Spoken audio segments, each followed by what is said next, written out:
Title: He installed security cameras for safety. What they caught changed everything. Discovery: The story of Daniel Cross doesn't start with anything supernatural. It starts with something ordinary: a break-in.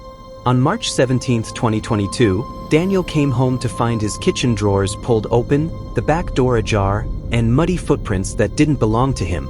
But oddly, nothing expensive was gone. His laptop, wallet, even the cash in the top drawer, untouched. Instead, small personal things had vanished. A mug from his childhood, a framed photo of his mother, one pillow from the couch. Police wrote it off as a prank or drug-related trespass. They told him to install security cameras. And so, 3 days later, Daniel had 6 cameras watching every corner of his small, 2-bedroom home on the outskirts of Portland. Front porch, kitchen, hallway, living room, and 2 in the bedroom. Each one synced to an app on his phone. For a while, nothing happened. The feeds became background noise, Daniel scrolling through them half asleep before work, watching himself move through empty rooms. But early on March 22nd at 3:13 a.m., one of the motion sensors pinged. He replayed the footage the next morning. The clip showed him asleep on the couch, the TV light flickering. For a single second, a shape moved in the hallway behind him. Not a person, more like a silhouette cut from darkness itself, bending slightly, as if peering into the room. Then gone. Daniel called the police again. They reviewed the footage but dismissed it. The officers said it was just a compression artifact, a digital glitch caused by low light. Still, Daniel couldn't shake the feeling something wasn't right. Over the next week, strange little things started to happen. His toothbrush was damp in the morning, though he hadn't used it yet. The shower steamed while he was at work. The light over the sink flickered every night between 2 and 4 a.m., always those same hours. He changed the locks. He even left a note on the kitchen counter that read, "Whoever you are, please stop." That same night, one of his indoor cameras went offline. When it came back, 6 minutes later, the angle had changed. Instead of facing the living room door, it was now tilted down slightly, toward the couch. Daniel didn't notice until the next morning when he checked the playback. He was in the frame, asleep again. But something about the image was off. His mouth was open, like he was mid-sentence. And in the reflection of the dark TV screen behind him, there was the faint outline of another face, watching from the hallway. He posted about it online. On a Portland neighborhood forum, he titled the thread, "I think someone's living in my house." 2 people replied, both joking. One wrote, "You're your own roommate now." Daniel didn't laugh. He started sleeping in his car, parked across the street. From there, he could monitor the live feeds on his phone, the camera's little red dots glowing through the windows.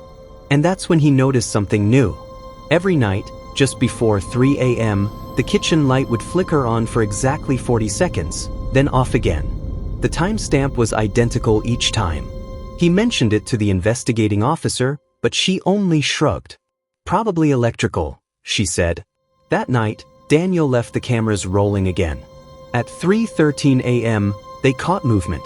A faint shuffle in the hallway. The sound of something dragging.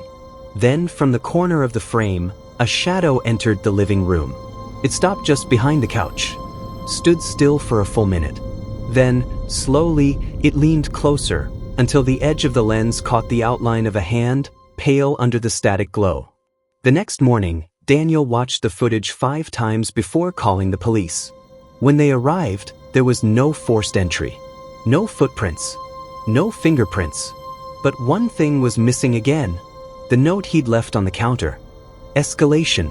The police report from March 23 describes Daniel Cross as cooperative but visibly shaken. He told them someone had been entering his home. Living there, maybe, unseen. But when officers swept the house again, they found nothing. No signs of a break-in. No footprints, no displaced dust in the attic, nothing disturbed in the crawl space. One officer even suggested Daniel might be staging it himself. That comment didn't sit well. That night, Daniel stayed up watching his camera feeds in real time. Every creak in the house felt magnified, every shadow alive. Around 2:57 a.m., the kitchen camera blinked offline, just for a few seconds, before reconnecting. When it came back, the timestamp had jumped ahead 6 minutes and 47 seconds. Daniel rewound, checked again, then froze. The camera angle had changed. Not by much, just a subtle tilt, like someone had brushed past it. But enough that the frame now centered directly on the couch. And in that shot, for the first time, Daniel wasn't alone. He was there, asleep, mouth slightly open, but behind him, faint and out of focus, stood a figure. Shoulders hunched, head angled toward the camera. The shape didn't move. It didn't breathe. It was just there. When he woke, the feed was gone. Deleted. The file name replaced by a blank string of numbers. Daniel called the police again, but this time they didn't come. Instead, they advised him to back up his recordings and get some rest. So, Daniel did something else. He packed a small bag and checked into a roadside motel 6 miles away. The plan was simple: leave the house empty but keep the cameras running. He connected his phone to the feeds, dimmed the motel lights, and waited. At 2:09 a.m., motion alert. The kitchen camera flickered on. The figure entered again, slowly, like it knew the layout by memory. It moved past the sink, paused in front of the counter, and turned slightly toward the camera. It was Daniel. Same clothes, same build, same watch on his wrist. Daniel was still in the motel, watching in real time. He called the police immediately. They arrived 20 minutes later, but the figure was gone. The house was silent. When the officers checked the DVR, something was wrong. Half the files were corrupted. The few that remained were short, stuttering loops of static and muffled audio. In one clip, a man's voice could be faintly heard, whispering beneath the hum of the refrigerator. Experts later confirmed it was Daniel's own voice, repeating a single word: home. The police labeled it as a possible case of digital interference and left.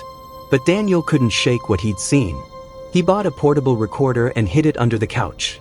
Then, before leaving the house again, he shut off the power completely. No Wi-Fi, no lights, no movement.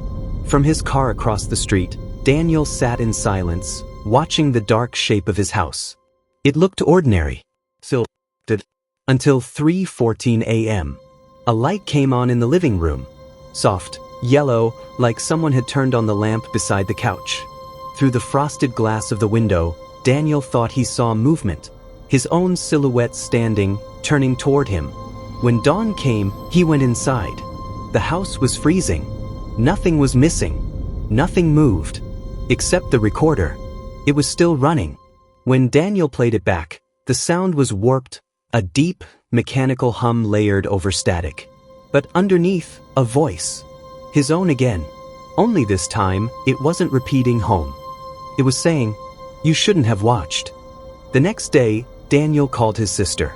He told her he needed to get away for a while. He didn't say from what. She was the last person to ever hear his voice. On April 28th, police entered the house for a welfare check. Daniel's car was still in the driveway. His wallet and phone were on the counter. All 6 cameras were gone, neatly unplugged and stacked in a pile in the living room. Each one recording an empty room. Except for the last feed. That one showed the front door. And at 2:57 a.m., someone, or something, turned the camera around to face the wall. Revelation. The official record lists Daniel Cross as a voluntary disappearance. No signs of foul play. No forced entry. No trace of him anywhere. But a month after he vanished, his sister, Emily Cross, began receiving strange notifications from an unknown email address. At first, they looked like spam. No subject line, no text, just blank messages sent at exactly 3:13 a.m. every few nights.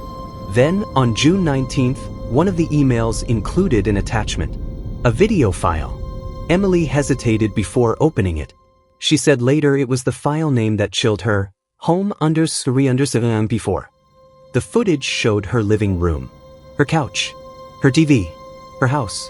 The camera angle was the same as Daniel's old setup, low, slightly tilted, facing the main doorway. She could even see her own reflection in the TV screen. And behind it, blurred but unmistakable, a man sat motionless in the dark. His head bowed, hands clasped, breathing shallow. It looked like Daniel. Police traced the email to an IP address 2 blocks from Daniel's last known residence, a small rental property owned by a shell company.